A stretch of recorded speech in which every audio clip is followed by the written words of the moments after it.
Thibault Leclerc, bonjour. Bonjour. Alors à partir de quel âge un homme, une femme, nous, on peut être victime d'une maladie cardiovasculaire ?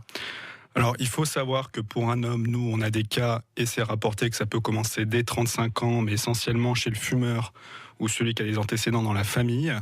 Aujourd'hui, c'est surtout chez la femme que ça change, puisqu'avant, c'était essentiellement après 65 ans. Et aujourd'hui, on voit des cas 40, 45 ans, 50 ans, et il est temps finalement de changer les habitudes et des médecins et d'éduquer les gens. Les facteurs aggravants sont toujours les mêmes ? Les facteurs aggravants sont les mêmes. En fait, ce sont ceux qu'on connaissait depuis longtemps chez les hommes, c'est-à-dire toujours l'obésité, la sédentarité, le cholestérol, l'hypertension, le diabète et le tabac. Mais il faut voir que ces habitudes en fait sont rejointes aujourd'hui depuis une vingtaine d'années par les femmes, parce que nos habitudes de vie occidentales finalement se rejoignent, et du coup c'est pour ça que c'est en train de changer. Les femmes qui adoptent les mauvais comportements des hommes. Exactement. À l'occasion de cette journée mondiale du cœur, Thibault Leclerc, la Fédération française de cardiologie met l'accent justement sur l'infarctus du myocarde chez la femme. Alors il diffère de ceux ressentis par les hommes, c'est-à-dire ? Il y a plusieurs problèmes. Tout d'abord, il n'y a pas une même sensibilité à faire ce qu'on appelle des plaques de graisse dans le cœur. Il faut quand même rappeler comment fonctionne la crise cardiaque, c'est-à-dire que on fait des plaques de graisse dans l'artère du cœur, et un jour cette plaque de graisse casse brutalement, une artère du cœur se bouche, il n'y a plus d'oxygène pour le cœur, et c'est là que le drame survient. Alors aujourd'hui, ce qu'on essaie de dire, c'est comment faire pour que ces plaques de graisse n'apparaissent pas ou le moins possible. Donc c'est déjà ce qu'on a dit, ce qu'on connaît déjà comme risque, mais aujourd'hui, on sait que chez la femme, il y a une sensibilité notamment au tabac qui va encore plus vite que chez les hommes, malheureusement. Donc on n'est pas égaux, homme-femme, par rapport à... Sur la génétique, etc., on aurait pu penser que oui, et finalement on a une mauvaise surprise depuis quelques années. Et les symptômes ne sont pas les mêmes chez un homme et chez une femme ? Exactement. En fait, il faut quand même rappeler déjà les symptômes typiques, c'est-à-dire ce qu'on connaît, c'est-à-dire cette fameuse douleur dans la poitrine qui serre, qui arrive quand on force, qui fait mal dans le bras. Heureusement, cette douleur arrive quand même 6 fois sur 10 quand une femme présente une crise cardiaque. Mais malheureusement, il y a quand même 4 femmes sur 10 qui n'ont pas du tout ces signes-là. Ça fait quand même beaucoup. Et par exemple, on a surtout des symptômes digestifs, c'est-à-dire que le cœur est juste à côté de l'estomac et que la douleur, on peut croire qu'elle vient de l'estomac. On a mal au ventre, on a des nausées, des vomissements.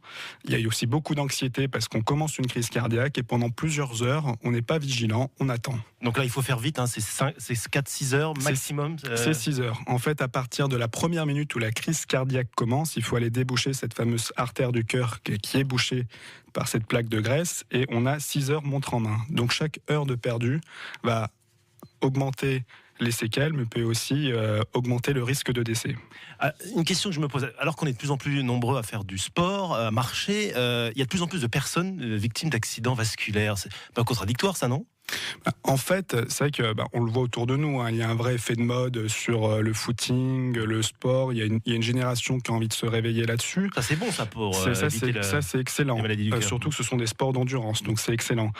Mais en fait, quand on regarde les études, c'est-à-dire quand on regarde des milliers de personnes qui ont fait des infarctus, quand on voit les évolutions, alors que ça soit aux États-Unis, mais que ça soit également en France, quand on regarde, en fait, c'est surtout sur la génération qui a 18-35 ans. On a beau l'impression que les gens courent un peu plus, finalement, ça reste une minorité, et le surpoids entre 18 et 25 ans est en train de flamber.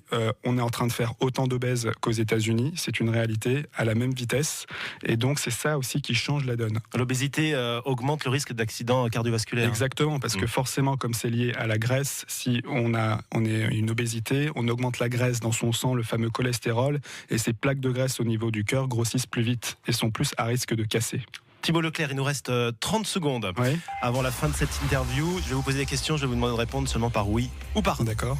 Les maladies cardiovasculaires sont les premières causes de décès dans le monde. Oui. Les femmes se remettent moins facilement d'un infarctus qu'un homme. Oui. On peut faire un infarctus avant 40 ans. Oui. Le cœur artificiel pour tous, c'est pour bientôt. Non. Au cœur des rouges, c'est bon pour la santé ? Ah là, vous allez pas répondre parce qu'au cœur des rouges, c'est le titre de notre rubrique de foot du DFCO. Au cœur des rouges, petit jeu de mots. D'accord. Donc on va dire oui. Oui. Voilà. C'est quasiment que des oui finalement ce matin. Oui. Une interview à retrouver sur francebleu.fr. Merci d'être passé, docteur Thibault Leclerc. Avant de vous laisser repartir, une petite musique qui va vous inspirer des choses. Cette petite musique là, C'est les Bee Gees. Oui, c'est Staying Alive des Bee Gees. C'était un petit mot pour dire qu'aujourd'hui, quand on apprend le massage cardiaque, il faut masser à 100 par minute. Il faut savoir que les cours sont donnés sur Staying Alive, qui porte très bien son nom, car le rythme de la musique est à 100 par minute. Et que ce soit les États-Unis, l'Angleterre ou la France, maintenant, on apprend tous à masser sur cette musique. Évidemment, chantez-la dans votre tête, c'est quand même plus sérieux que le chanter pendant que vous massez. Staying Alive, restez en vie donc. Pour la journée mondiale du cœur, c'est Voilà, bien. ça met en forme. Merci à vous.